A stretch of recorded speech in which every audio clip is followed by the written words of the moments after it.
Well, hello, common people everywhere. It is Jen back here on my YouTube video, also recording my audio podcast. And we are going to jump right back into where we left off with our series as I am explaining to the best of my ability and knowledge, the laws of the universe, which include such popular laws as law of attraction, law of assumption, law of vibration.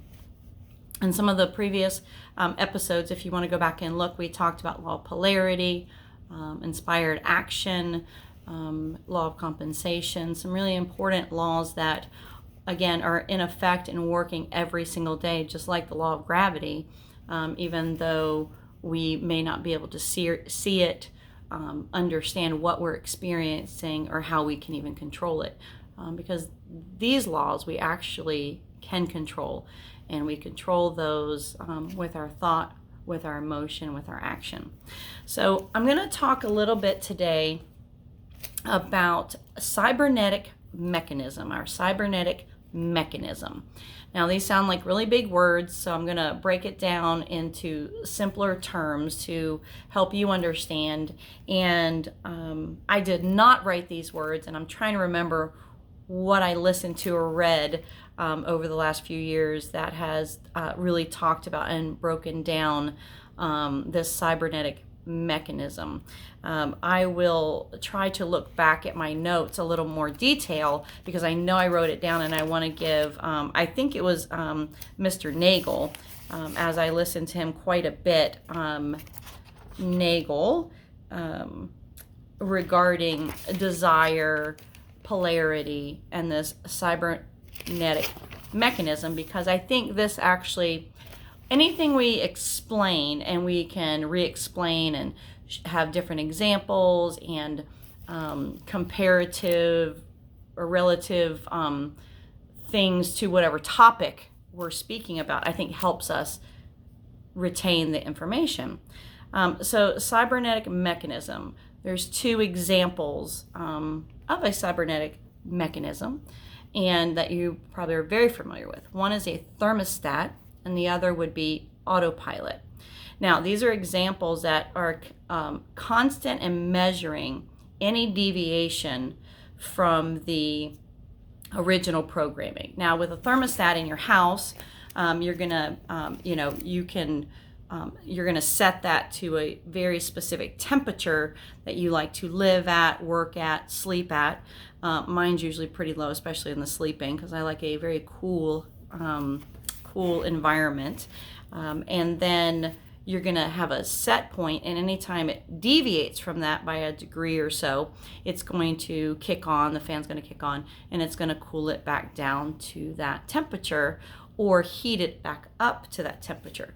So that cybernetic mechanism is in a thermostat, you're programming your set point. So this is where you're starting at.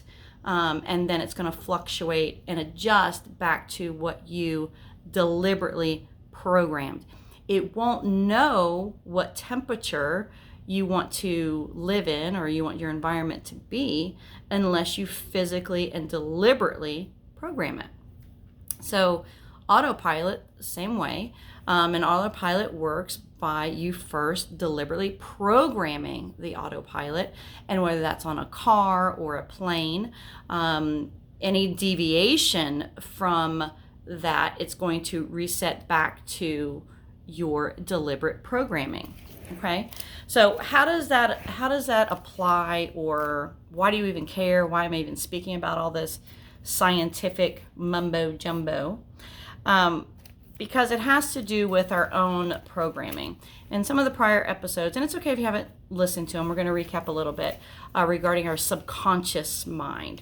We have our subconscious and we have our conscious mind. Your subconscious is what I like to refer to, and it's not a very popular way to refer to it, but when you're sitting and trying to make a decision and you are, it's that brain heart disconnection, like I know I should do it but I'm not going to, or there's some kind of contrast, you're trying to figure out like what is the right choice, what is the right, and it could be something simple like picking out a color of paint, or it could be what car to drive, it could be a relationship, it could be really any situation.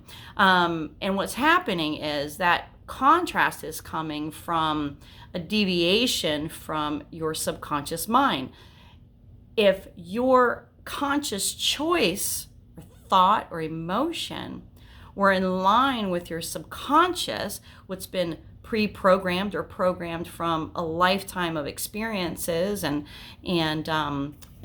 genetic coding and that kind of stuff, when your decisions, thoughts, emotion deviate from that, you're going to have some feelings of discomfort. You're going to have some confusion, but more importantly, unless you overcome this, unless you change the original programming of the subconscious, you will always revert back to your original programming. So again, it could be, if you have ever looked at your family history, look at the way maybe your parents lived, whether it's the environment, the colors, the food that they eat, the way they shopped, and kind of look at yourself or your siblings, or maybe you have an aunt or a cousin, that when you pay attention, you will see lots of similarities between the way your parents lived and the way you are living, or maybe a sibling is living now. It could be a smell, it could be a setup in your home. It could be the way you grocery shop. It could be your grocery list. It could be colors you prefer. But there is a lot of subconscious programming that is within you. You don't even realize it's there. And that causes you to just repeat patterns of behavior, patterns of decision making that you don't even realize are actually not something new, but something that's connected to your past. And whether that's your past experience or that genetic and ancestry experience through our DNA, there are a lot of similarities, whether you want to admit it or not, to how you live compared to how your relatives live. Now, there are also, on the other end of the spectrum, those people who choose to live complete opposite and make a deliberate conscious choice to, my parents did it this way, so I'm going to do the opposite. I'm going to do it differently. I'm going to do it better. And sometimes we actually end up making it worse. But when we're thinking in that mindset, we are consciously and deliberately going against our programming and reprogramming how we act, behave, live, etc., if that makes sense. So when we want to change, when we want to go, when something's going on, and I think one of the most perfect examples are relationships. And I have a lot of friends, and I've done it myself and probably still do to an extent, where it seems like we get into a relationship and maybe it's not the best for us, and so we break up and move on, or they break up with us and move on, and we get in another relationship, and it seems to have, at the beginning it's new and fresh, but we get in another relationship and it tends to end kind of the same way, or it has some of the same difficulties or challenges. We end that relationship, we go on to a next one and the next one. And before long, we have to really look at ourselves in the mirror and say, what is really going on with all these failed relationships? Now, this can be a love relationship. This could be a work relationship. It really doesn't matter. It could be a relationship with your siblings. Again, a relationship is a relationship. And what you will find are these repeating patterns of behavior and decision making that is very similar to, you're just changing the name of the person, or changing the name of the job, or changing the name of the school, but at the end of the day, when you're struggling and it's ending the same, and it's almost the exact same scenarios and outcomes, and you can 100% predict how this is going to happen, that's not necessarily a great thing. Now, it is a great thing to have awareness, but unless you go back to the source, to the core of your programming, and attempt to change the programming, your default is that programming. So it's not enough to get out of a relationship break up and cry about, oh, I'm going to miss, I'm sorry it happened, and then just move on without really looking at a little further in depth the reasoning behind the decisions, or many of us just have allowed things to go on longer than they should, or treated in a way we knew was wrong, or that's why you'll see what's called patterns of abuse, a generation of poverty, generation of wealth. That's why you see these repeating patterns, not only in your own specific life, but when you look back at your generations, you're going to see something very similar. And when you identify, once you have that awareness, you'll be able to clearly identify those of your family, friends, and generations who did something different, who made an attempt or have completely reprogrammed the way they think, act, and feel emotion, because they understood that the only way to change is to change that core programming. If you have a thermostat and you set it at 75 degrees, okay, 75 is a good temperature. You have a 75 degrees and you're cold and you want it to be 80 degrees. And you just walk over to the, but it's programmed for 75 for 24/7. And you go over and you just hit the little arrow button and you just hit it up to 80, and you don't set that new program. What's going to happen? It's going to stay 75 degrees. You're going to say, why is it still cold? Well, let me go back over there. I'm going to hit the arrow up. I want it to be warmer. I know I'm just going to turn it up. But if you don't set it, forget it, they say, set it and forget it. If you don't program that correctly, it's going to revert back to the original program of 75 degrees. You're never going to get warmer. You're going to have to get blankets. You're going to have to do all this extra-essential, all these outward things, and get blankets and pillows. And it sounds like a ridiculous, completely ridiculous comparison. But that's exactly what we're doing with the decisions we're making in our life. Why do we keep choosing the same bad relationships? Why do we continue to choose jobs or careers that we just are not, it's not benefiting us? Why are we choosing and repeating the same pattern of behavior? Why is it that, from your great-great-grandparents that lived in poverty and all through the generations, and you're still living in poverty? Why is that? It's a mindset. Nobody learned to think or reprogram your subconscious.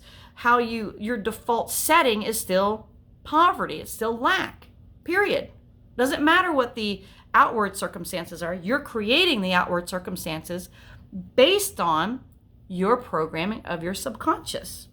I'm going to look down and read. For those of you that are watching the video, I'm looking down. Podcast people, just keep listening as I ramble.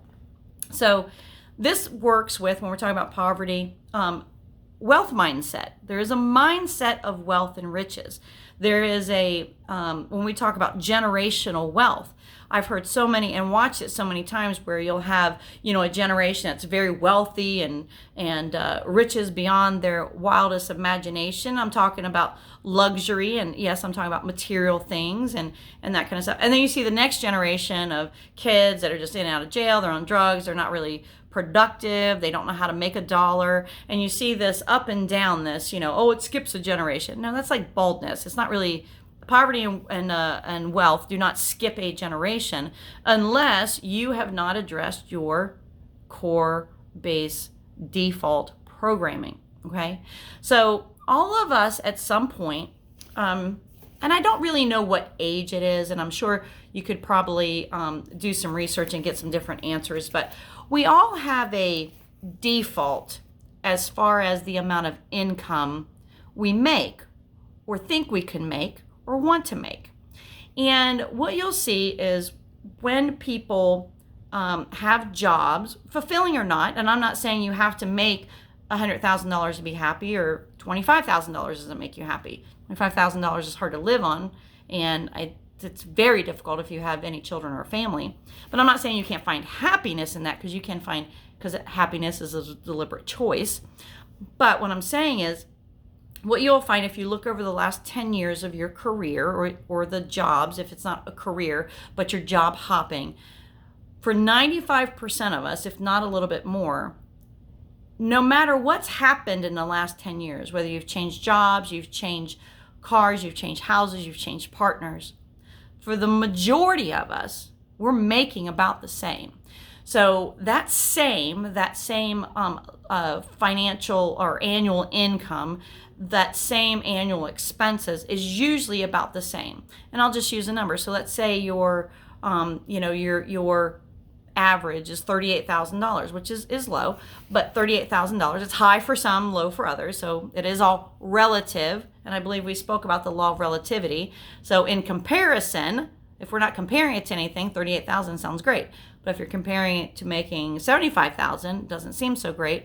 Comparing it to 20,000, it seems great. So that's law of relativity in a nutshell.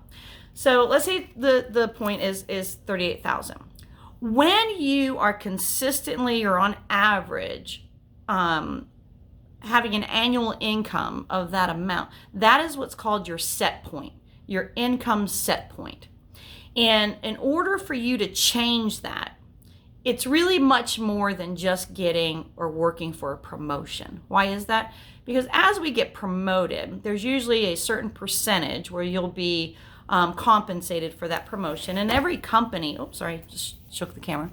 But every company has a limit in between job titles for the most part. You can say all day long you're negotiating, and I know in blue collar for sure there's limits. A lot of time it's not more than anywhere from 2 to 3%. Sometimes it's less. So if you're going from a part-time manager to an assistant manager to a full-time store manager, department manager, there's a certain percentage in between those promotions, the maximum you're going to make. But what happens is, and sometimes that puts us in a different tax bracket. So really you're getting a quote unquote pay increase, but you may be in a higher tax bracket. And so therefore you're bringing home almost the same amount of money. For most of us, when we get that little boost of a raise or income, we go out and we increase or buy something else, or you have more money coming in, you want a better car, you want a better house, you want just something that's going to increase your expense. And when you look at it realistically, for 95% of us, you're making about the same every single year. You're just cutting it up in a different kind of pie. So you're making more, but you're spending more. You're making more, but your taxes are higher. And there's all this defaulting going on that you may not even be aware of. So how do you break out of that? How do you break out of that repetitive behavior and stop resetting to your default? And more importantly, how do you raise that default? So let's say it's 38,000. Okay, I'm fine with having a default. Okay, I'm going to have one. That's fine. But I want it to be 75,000. How do I get from the 38 to the 75? And it's a lot more than saying, okay, that's just it. Because in between that gap of income or that increase, and again, you can use hundreds of thousands of dollars. You can use, I have $10 and I need $20. It doesn't really matter. But the next thing that happens is, it's one thing to say it. How? How are you going to do it? And this is where we just die before we even figure it out. Because then we get camped out so long and hard on the how. And as we're mulling over these options and trying to figure it out on our own, what's happening is your conscious mind, that deliberate mind, I'm trying to be deliberate in creating this. Your subconscious is in here going, default, default, default, not going to work, default. Why? Because it's your pre-programmed safe space. The only way to increase that default is you must give yourself permission. You must give your subconscious permission to do it. And it's a trick. Here's what's pretty awesome about your subconscious mind. Your subconscious mind believes anything that you tell it. And when I go back to one of my original statements talking about when you're having a problem, something that comes up and you're trying to figure out a solution and you're trying to make a good choice, bad choice, you're having that debate inside of you, and your default, your subconscious, is coming back and begging you to make the same decision. It may package it in a different bow, but at the end of the day, it's telling you to make the same decision. You can't leave, you can't leave, you can't leave, you can't change, you can't do this. Why? Because you just have to stay here. I have to keep you safe. You can't do it. Because you're getting, and when you try to overcome that, and you don't understand what you're dealing with, I have something in my eye. If you don't understand what you're dealing with, how strong that programming can be, you just give in to it because it's easier. I might as well stay. What else am I going to do? I might as well keep this job that's killing me.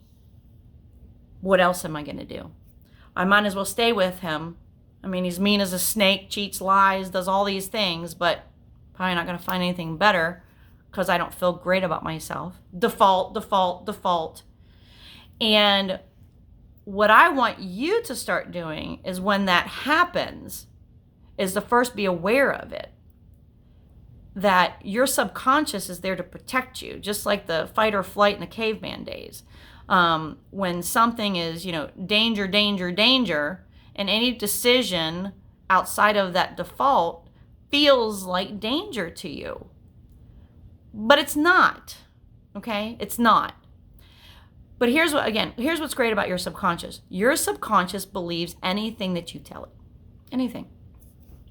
It's why many law of attraction, spiritual people are teased, because we like to live in our imagination. We like to live in the clouds. But the reason we do this is you have to start thinking differently in order to feel differently, in order to behave differently, in order to make any changes. And if the only place you can start is in the make-believe, then you tell your subconscious mind anything you need to. And for most of us, you tell it the exact opposite of what it's trying to tell you to do. You can't go. You can't go. You're going to get hurt. What if I go? I'm going to go.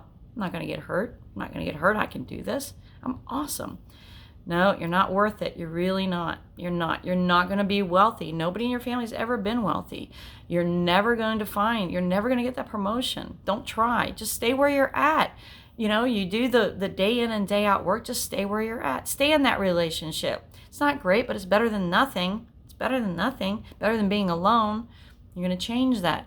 Wow, I'd rather be alone and be happy and inspired and be able to be clear with my thoughts and to be able to live in an environment that I created, I deliberately created. I have the time to really love on myself and figure out who I am and my awareness. And I am going to, absolutely going to apply for that promotion. Absolutely going to take that class. I'm absolutely going to walk away from this terrible situation because I know, I've seen it, I felt it, I know it. And in my imagination, it turns out great. That shit turns out great. It turns out awesome. I don't know how, I'm just going to have to go live here because I can't afford to live there. No. You know what? I saw this house one time and I could live there. I could live it. You know what? I'm going to start designing that house in my head. I don't have a pot to piss in, as they say, but I'm going to design this house that I want to live in. I'm going to design the car I want to drive. And I'm going to talk to myself like a crazy person, if that's what you have to do. Wow, I live in this house. Or I'm going to live in this house. I'm going to get this house. Wow, I'm going to go buy that car. I have plenty of money to get that car. And it sounds ridiculous, and I'm trying to really put a very long, complicated explanation into, under 30 minutes. So we're going to revisit this. And if you go back and look at some of my other videos, this really has to do with the law of assumption, law of vibration. I'm assuming that I got the job. I'm assuming I got the house. I'm assuming I've already been approved for the loan. I already have it. Already got it. Why? Because I'm talking my subconscious mind into believing what I know to be true in my conscious mind. My deliberate creation, my This is exactly what I want. I don't care what my default is. I don't care. It's fine. Great. Default poverty. Great. Okay. Not happening. Cancel, delete, reset, reprogram. I am an heiress. I have every bit of money flowing my way has just been sitting there waiting in an account for me, and now it's just coming out of nowhere. You have to get the more negative, here's what I'll say. The more negative your subconscious default is, the more it has held you back, the more extreme it has kept you down. That's how extreme your imagination needs to be to even have a chance to overcoming that. And this goes back to law of polarity.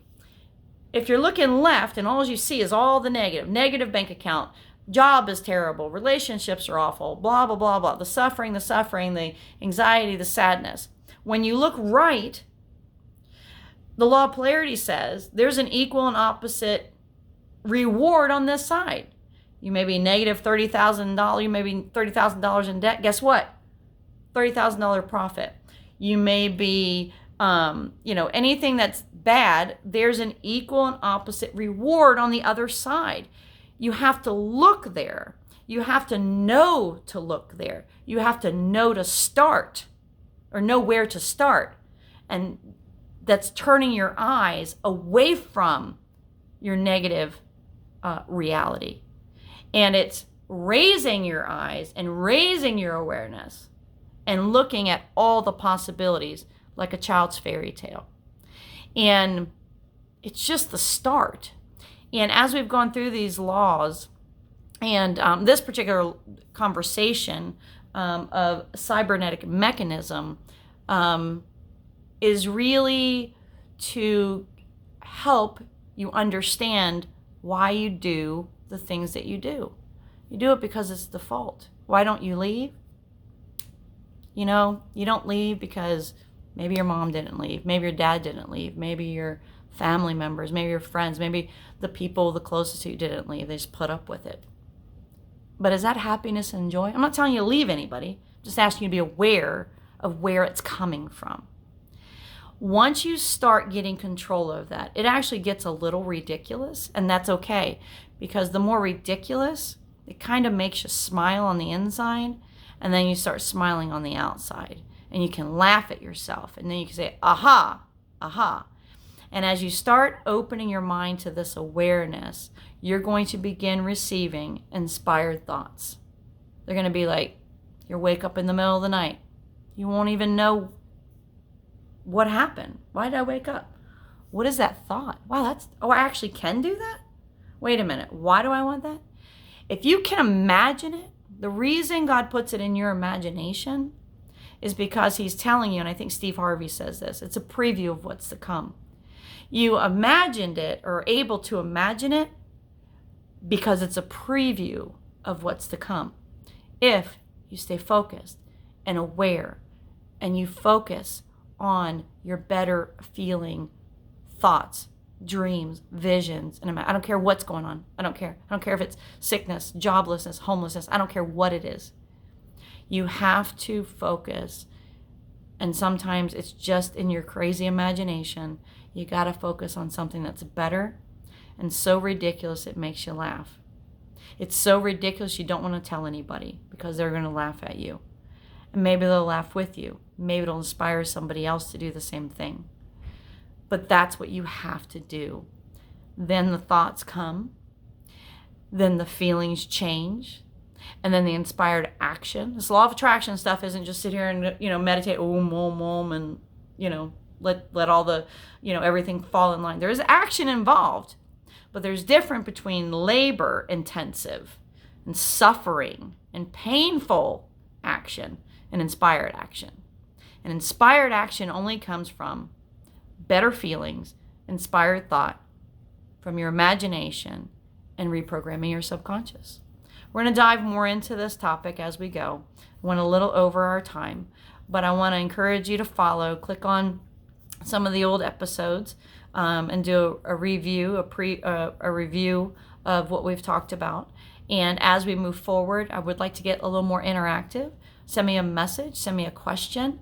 I don't charge for any coaching, or if you just want to bounce some ideas or some thoughts or concerns off of me, I will do my best to answer them and provide you with the information I have learned from my awareness, and maybe that'll help you inspire you to live in your wildest imagination.